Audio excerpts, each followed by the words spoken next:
The European Commission expects that negotiations on Ukraine's EU membership will, in essence, begin before the end of the year, according to an EC statement. In your opinion, are the EU countries really ready to start the process of Ukraine's accession to the bloc? Or are they giving Kiev empty promises?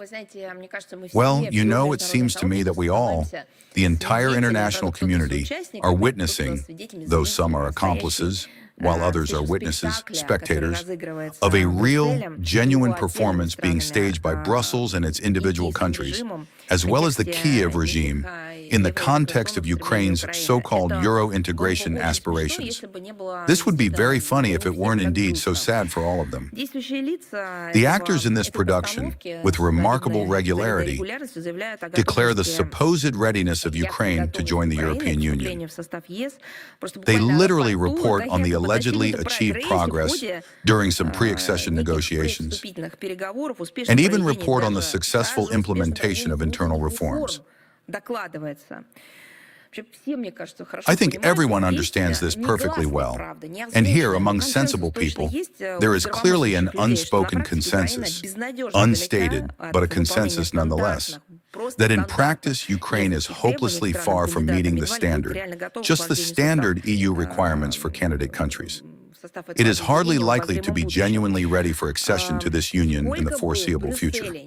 No matter how much Brussels tries to ascribe successes to Ukraine on its path toward European Union membership, it still fails to create even a decent stage set. Well, because there are real indicators. Because despite the fact that in Ukraine, Zelensky has destroyed independent news television in principle, creating only one single signal that is retransmitted everywhere, you still can't hide it all in a sack. The figures, facts, and evidence of the true state to which Ukraine has been brought by its Western curators are presented every day. It is telling that in the annual report on European Union enlargement policy dated November 4th of this year, the European Commission was forced to acknowledge numerous shortcomings in the implementation of the previously issued recommendations to Ukraine, including those concerning judicial reform, improving the country's economic situation, and combating corruption. However, despite the absence of visible progress and even regression in some areas, Brussels continues the financial pumping of the Kiev regime.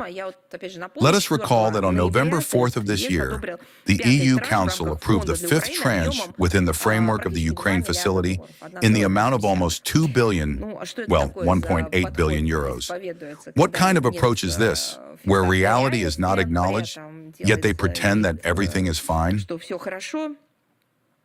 Such an approach is nothing but yet another manifestation of hypocrisy and outright deception on the part of the European Union.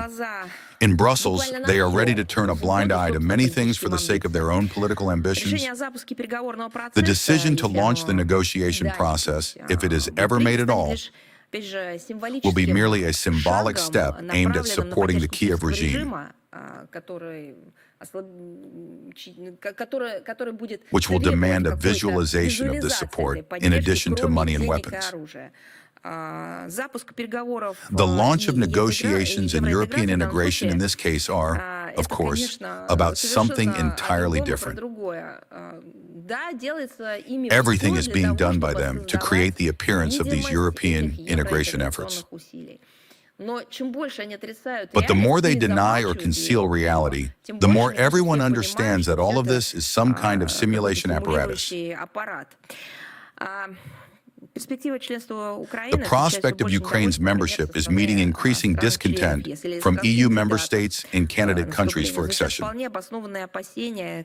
Quite justified concerns are being voiced regarding the rise in the tax burden, the redistribution of budgetary allocations in favor of the new member, and the growth of crime and illegal migration.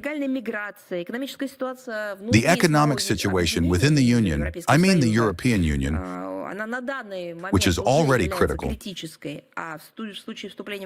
could be torn completely to shreds if Ukraine were to join it. And I'm using their own terminology.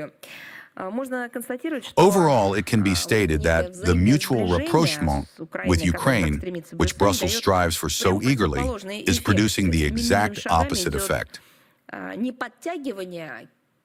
Instead of bringing Kiev closer to EU standards and norms, what is occurring in giant steps is the growing economic and political degradation of the European Union down to the level of this candidate country, and the destruction of Ukraine itself by its own curators.